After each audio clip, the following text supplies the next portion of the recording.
Cut.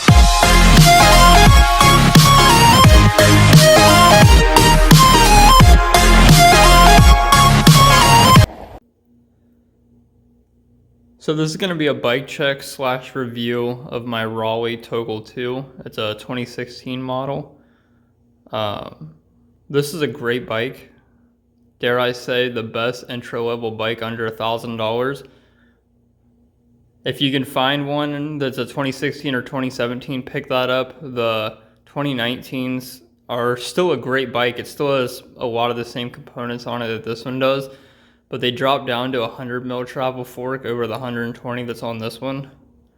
So I'll start at the handlebars and work my way back, showing the aftermarket part I've put on there, along with the OEM part that came on there originally. So starting at the handlebars, I got Renthal fat bar lights and a 780 mil wide platform. I'm not sure on the sweep, it's a 0 degree rise though.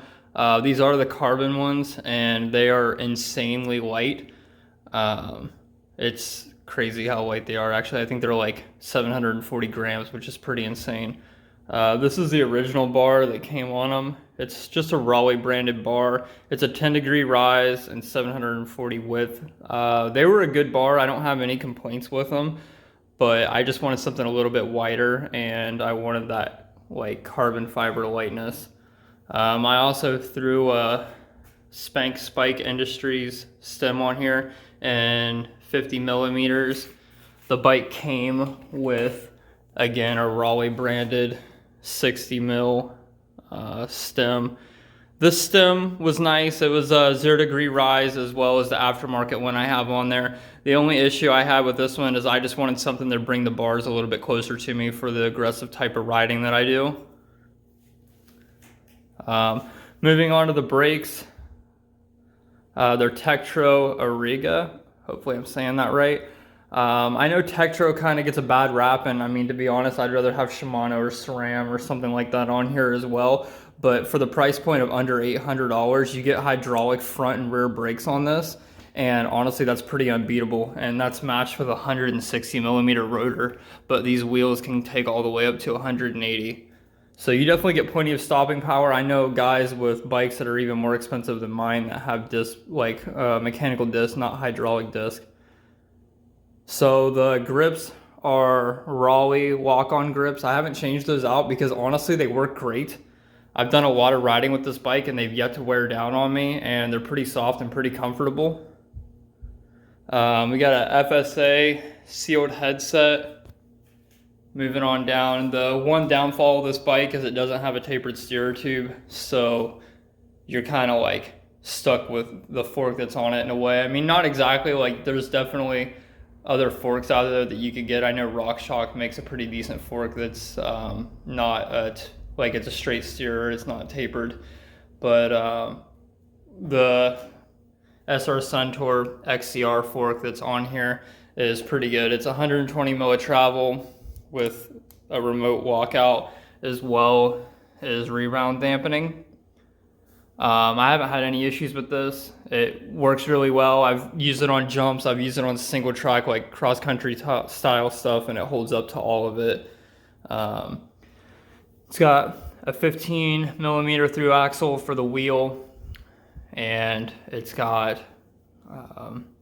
UT80 27.5 rims or wheels with a Joytech sealed front hub.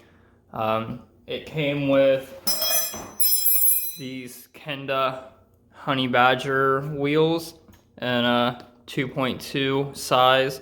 I didn't like them. You know, they're more of like a cross-country style tire. They just weren't really aggressive enough for me. So I went to these Continental Trail Kings. I got a 2.4 in the front and I went with a 2.2 in the back.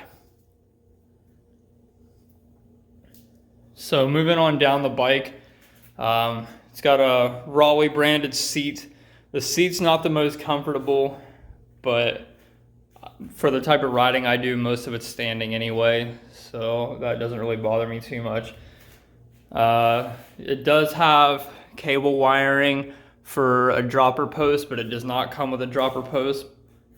That's just something to keep in mind. Also, this is the only water bottle cage mount or like accessory mount. That's fine for me because on like the type of riding I do with this bike, I really don't want like an accessory on there. But if you're gonna use this for more like cross country or like endurance style riding, that might be something you're interested in. So coming on down, I got a Raleigh 32 chainring on there. It is a 1x, so that's awesome if you're into like a 1x system. That's personally what I wanted. My previous mountain bike before this one was a 3x. I love that for like longer riding, or if I'm gonna be doing more like cross country single track style riding. But I mainly use this bike for like jump lines and like free ride, more downhill based lines. So having that 1x is definitely something that kind of appeals to me. And it's 104 BCD, so it's very easy to find like replacement chain rings for it. It's not like an odd size or anything.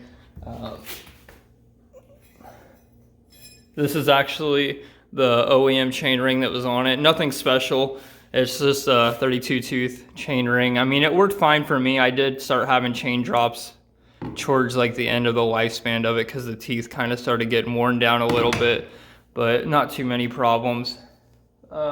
I also got these Chester platform sealed pedals from Race Face. They're awesome, super slim, super sleek, and it's a lot better than these Welgo metal generic pedals that came on there.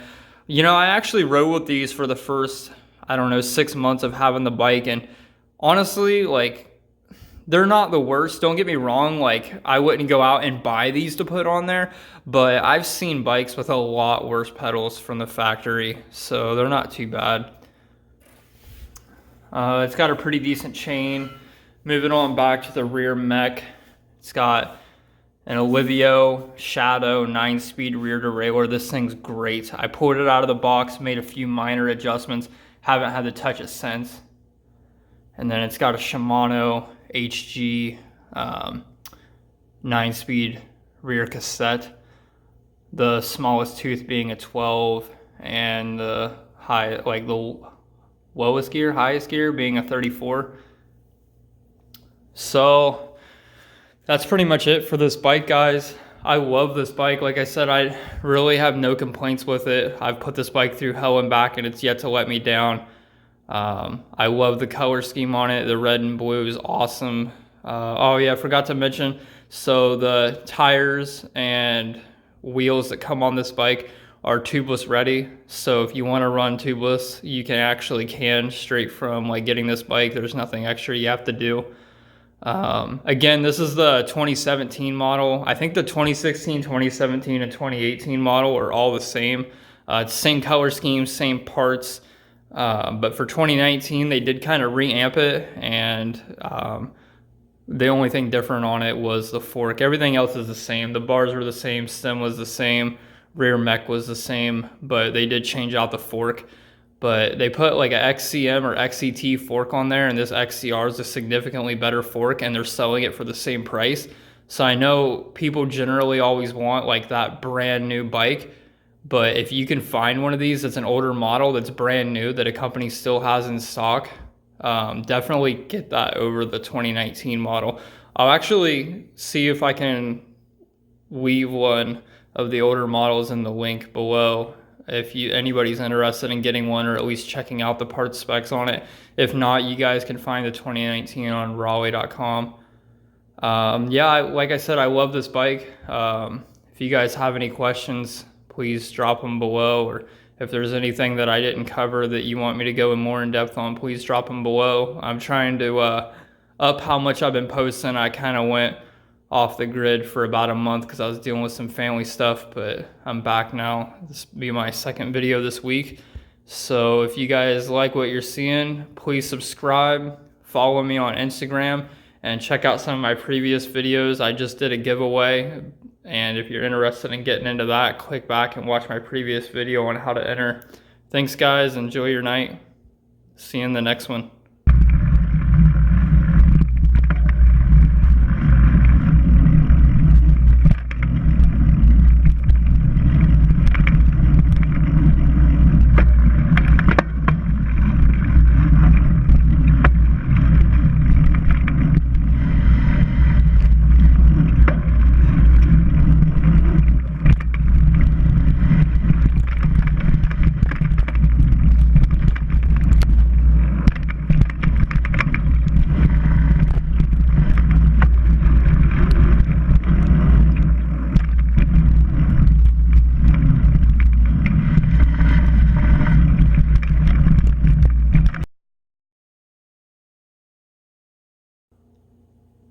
Something I didn't mention on this, guys, it's actually 6061 alloy, so it's a pretty good, pretty light aluminum. This bike weighs in at 32 pounds,